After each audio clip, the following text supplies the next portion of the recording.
All right, so are you ready to dive in? Because today we're looking at Bound by Grace. Oh, this is a good one.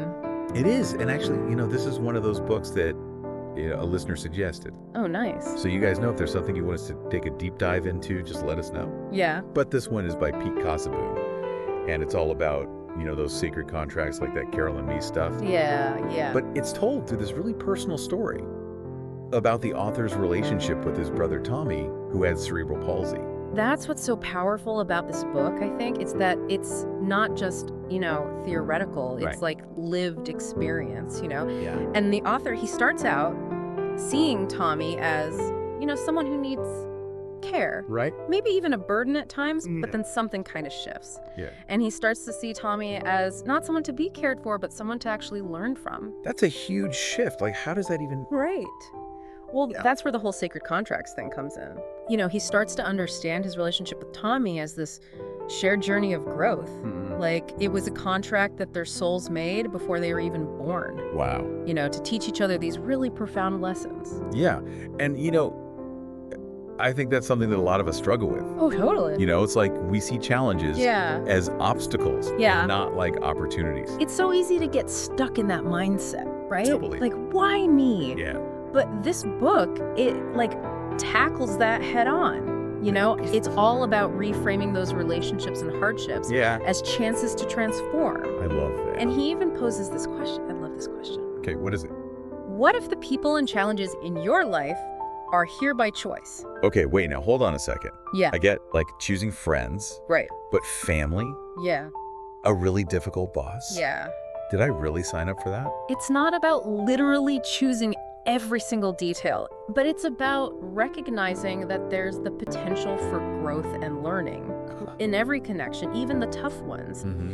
And he gets into the nitty-gritty, he breaks down different types of sacred contracts. Oh, interesting. Yeah. Family, romantic relationships, friendships, work, colleagues. Okay. Each has its own set of lessons. So it's not just about like accepting these contracts, Right. but actively trying to figure out what they're trying to teach us. Exactly. Oh man, I'm starting to see why this book is so powerful. And this is where those archetypes come in. Oh yeah. Remember those from Carolyn Meiss's work? Kind of ringing a bell. Yeah, think of them like universal characters, Right. The caregiver, the challenger, the seeker, the warrior, they all influence how we act and how we relate to the world. Okay, but how does that actually play out in real life? Okay, so give me an example. Like, how would recognizing those archetypes Yeah, help me understand my relationships? yeah, exactly. Okay, let's say you're always the peacemaker, Oh my gosh. always smoothing things over between friends or family. Okay, yeah. You're probably embodying the caregiver archetype, Oh my gosh, that's totally me. right? I even mediate arguments between my cats. See, there you go.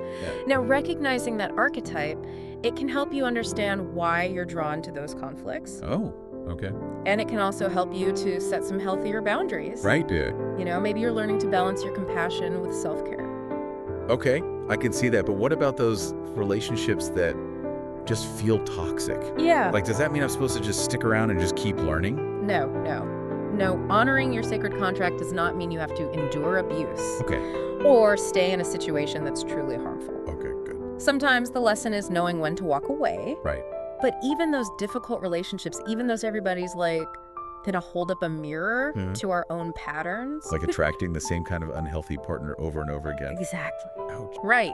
They can be catalysts for confronting those corners of ourselves that we'd rather not even acknowledge. Yeah, those shadow selves. Exactly. It can be painful. Yeah. But it can also be incredibly transformative. Yeah. It's like, okay, universe, I get it. I'm working on it. So it's not about blaming others, No. but understanding what we need to learn Exactly. from the dynamic. Yes. That's actually really empowering. It is. And that's where Cossaboon's story with Tommy becomes so important. Okay. Tommy's cerebral palsy meant a lot of caregiving for the author, Yeah. but it also forced him to confront his own limitations, Right.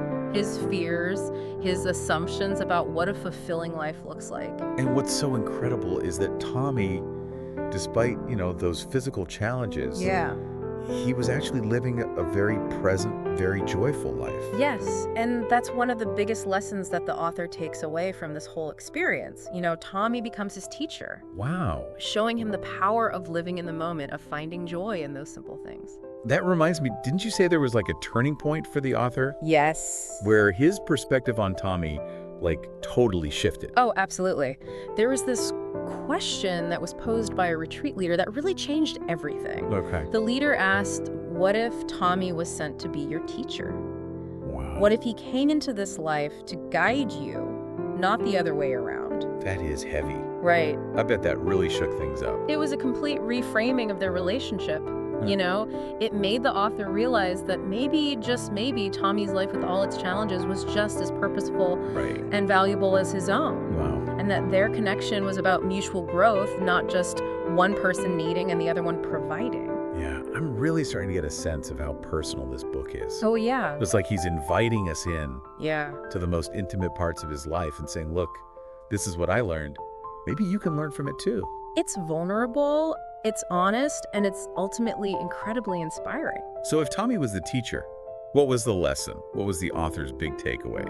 We'll have to dig into that when we get back. So one of the biggest takeaways for me, and this really resonated, was that our challenges, those really tough ones, they're not just random, you know? Yeah. They're actually opportunities for growth, like woven into those sacred contracts. So instead of asking, why me? Yeah. It's more like, okay, what am I supposed to learn from this? Yeah, exactly. And that shift in perspective, I think, can be so empowering. Yeah, sure. Instead of feeling like a victim, you become like an active participant in your own evolution. Okay, I get that. Right. But let's be real. Some challenges are just awful. Yeah. Like, how can you find meaning in, say, a serious illness or losing someone you love? That's where resilience comes in. Okay. Cossaboon uses some really powerful examples, like Nelson Mandela. Oh, wow. Okay. Think about it, 27 years in prison.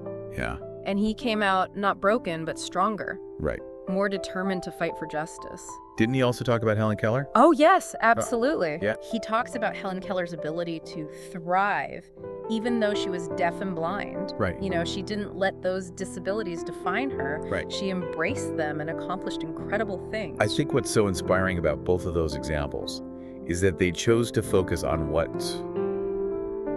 they could do. Yeah. Not what they couldn't. Exactly. It's like they turned those challenges into fuel for their purpose. That's a great way to put it, and that's what Cossaboon is encouraging us to do. Okay. To find that inner strength, that resilience. Yeah. That allows us to not just survive, but to grow from these challenges. Okay, this is starting to click for me. Right. But how do we actually do that? Right. It's one thing to read about it. Yeah. How do we actually cultivate that resilience? Well, one thing he talks about is surrender. Surrender. Doesn't that sound a little passive, like giving up? It's not about giving up. It's about letting go of the need to control everything. Okay. It's about trusting that there's a bigger plan, even when things feel chaotic. So more like letting go and trusting that things will work out, even if it's not on my timeline or exactly how I pictured it? Exactly. And it's not a one-time thing, you know? It's an ongoing practice of aligning your actions with your values. Okay. And just having faith that you're where you're supposed to be. You know, when you put it like that, surrender actually sounds kind of liberating. It is. It takes a lot of pressure off. It does. And the book offers some really practical ways to cultivate that surrender, like gratitude practices. Okay. Mindfulness exercises. Well, I am all about gratitude practices. Right. I've noticed a big difference in how I feel overall since I started doing that.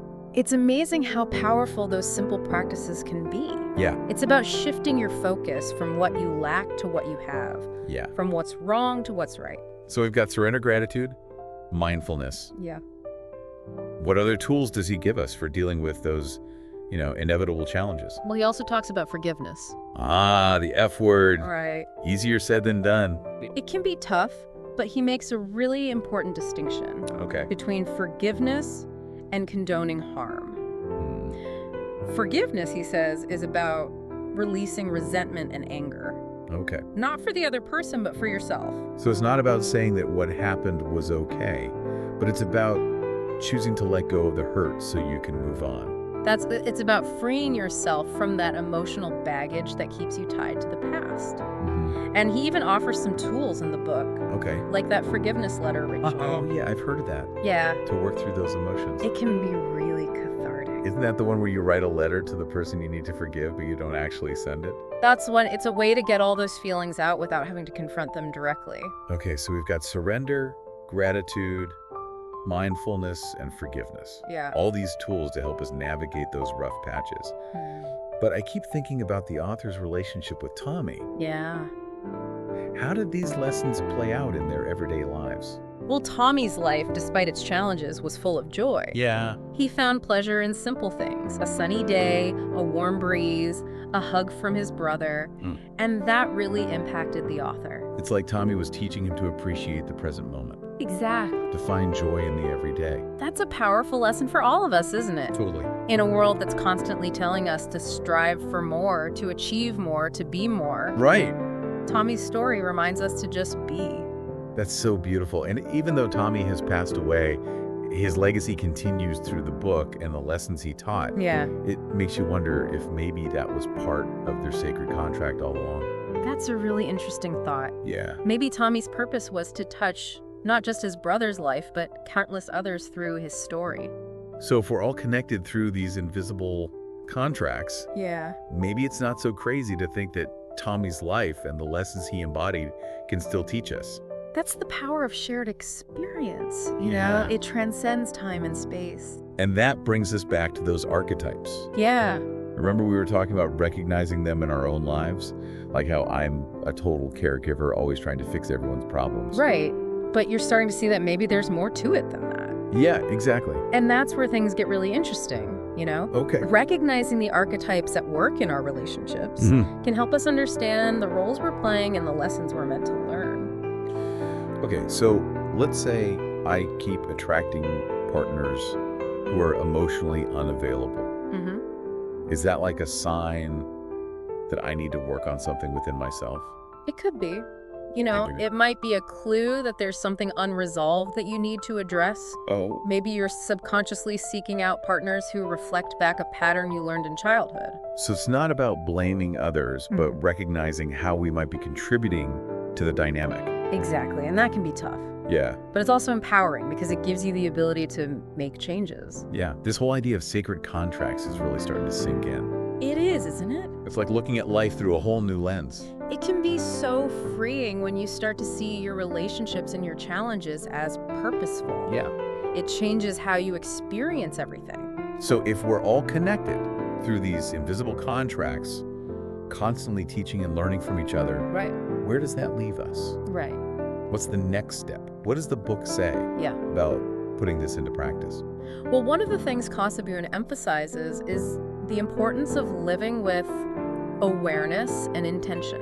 Okay. You know, he encourages us to ask ourselves, Yeah. is this choice aligned with my values and my purpose? Before making decisions. Yeah, big or small. That's interesting. So it's about bringing this awareness of our sacred contracts into our everyday lives. Yes. Our choices, our It's interactions. not just a philosophy, it's a way of life. It is, and that's a constant process, right? Yeah. We're always learning, always growing, always refining our understanding of ourselves and our place in the world. Yeah. And maybe that's the point. Maybe the journey is the destination. It's about showing up every day, doing the work, learning the lessons, and trusting that it's all unfolding as it should.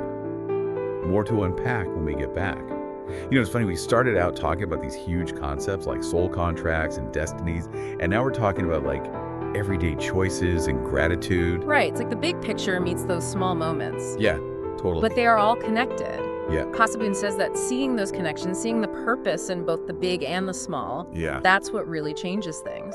So if you had to boil it down, Yeah. what's the one thing you want listeners to take away from Bound by Grace? For me, it's that our lives aren't random. Okay.